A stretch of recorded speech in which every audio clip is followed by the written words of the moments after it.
আসসালামু আলাইকুম রহমতুল্লাহি ওবরাকাতু। এই ভিডিওর মাধ্যমে আজকে আপনাদেরকে দেখাতে চলেছি কিভাবে তুলা থেকে সুতা তৈরি হয় সেই পদ্ধতি। প্রথমে আপনারা দেখতে পাচ্ছেন এখানে র ম্যাটেরিয়ালস বা কাঁচামাল তুলা রয়েছে। এই যে দেখতে পাচ্ছেন তুলাগুলো এই যে এইভাবে মেশিনের ভিতরে ঢুকে যাচ্ছে। তুলাগুলো জমাট ছিল, জমাট থেকে ছাড়ায় এই মেশিনের ভিতরে দিচ্ছে। এই যে মেশিনের ভিতরে চলে যাচ্ছে। এই মেশিন ভিতর দিয়ে এই যে মোটা মোটা পাইপ, এই পাইপের ভিতর দিয়ে ওই উপর দিয়ে তুলা আসতেছে। তুলা এসে এই যে তুলাগুলো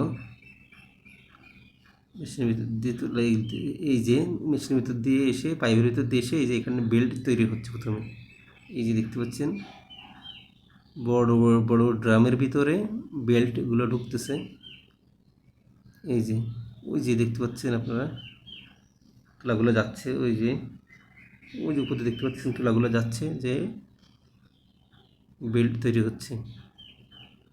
ওই যে উপরে দেখছেন তুলাগুলো যাচ্ছে। এই যে এখানে বড় বড় ড্রামের ভিতরে বেল্টগুলো তৈরি হচ্ছে প্রথমে।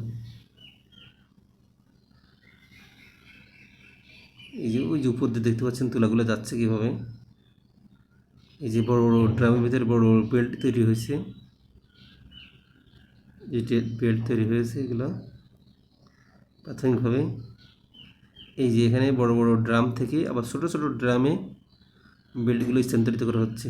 এই যে বড় বড় ড্রাম থেকে ছোট ছোট ড্রামে এই যে নেওয়ার পরে এখন এই যে নিচে দিয়ে ওই যে ছোটো ছোটো ড্রামগুলো সাজানো আছে নিচে, এইখানে বেল্ট যে সুতা তৈরি হচ্ছে। এই যে নিচে ছোটো ছোটো ড্রামে এই যে অসংখ্য ছোটো ছোটো ড্রামের ভিতরে সেই বেল্টগুলো রাখা আছে। বেল্টগুলো মেশিনের ভিতরে ঢুকে যাচ্ছে আর উপর দিয়ে সুতা তৈরি হচ্ছে। দেখেন, ভিডিওটি দেখার জন্য ধন্যবাদ।